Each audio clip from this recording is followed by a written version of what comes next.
There are many bodies in this story. Living bodies, disappeared bodies, object moving, inscribed, coded bodies, earth and water bodies. These bodies picture my story.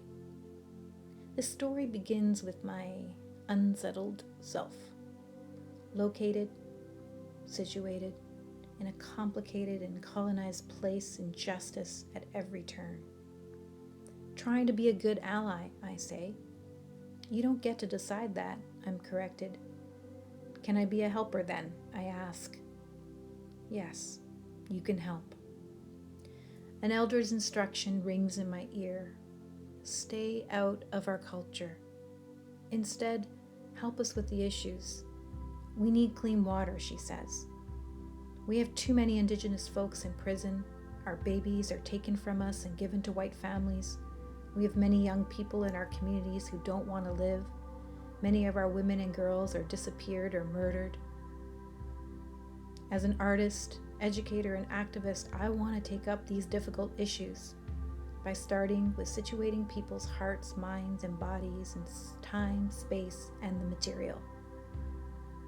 I want to mobilize the creation of activist art with others who carry the weight of these issues. I want to implicate and immerse others into these artistic mutterings. I want to move people to transform and pivot towards an embodied social action. How do I do this work in a good way? I approach Amy. Amy is an activist, dancer, and emerging choreographer. Before our first meeting, I ask her if I should bring tobacco. She tells me that her and tobacco are not getting along right now, but I can buy her a tea. And it's over a hot cup of orange spice tea that our ideas begin to twirl, spin, weave, and braid into a kinship dance.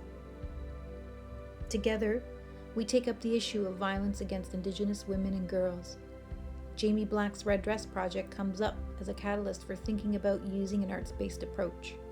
Our ideas begin to dance as we dream about creating live and immersive performative environments so that we can implicate people's very bodies into the subject matter.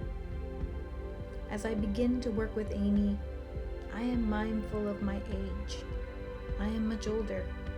I am mindful of my privilege as a white woman, my experience as a choreographer, and even my own aesthetic preferences. I recall a teaching I received from Nancy Rowe in her Learning Lodge, telling me that when working with young people, practice non-interference. And with that lesson, I engaged in a practice where I would offer Amy a provocation, be it an object, materials, poetry, and location. And then I just got out of the way, giving Amy and others room to have agency in their own artistic choices.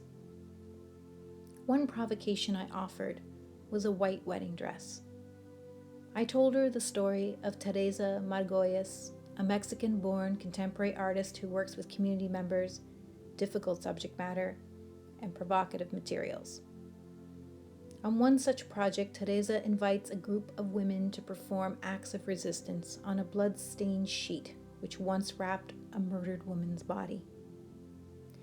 In strength and solidarity, the women picked up their needles and thread and together began to embroider flowers, birds, and candles as a symbol of life and remembrance for the murdered woman.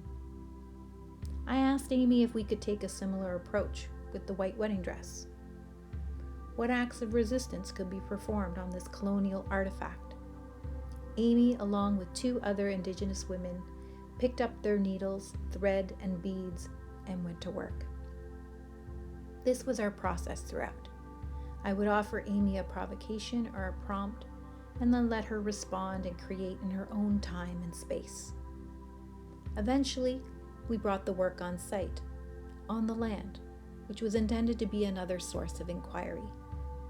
With camera in hand, I captured the invisible becoming visible. On the day of the shoot, I see the wedding dress for the first time after leaving it with Amy for a couple of weeks. I could barely speak.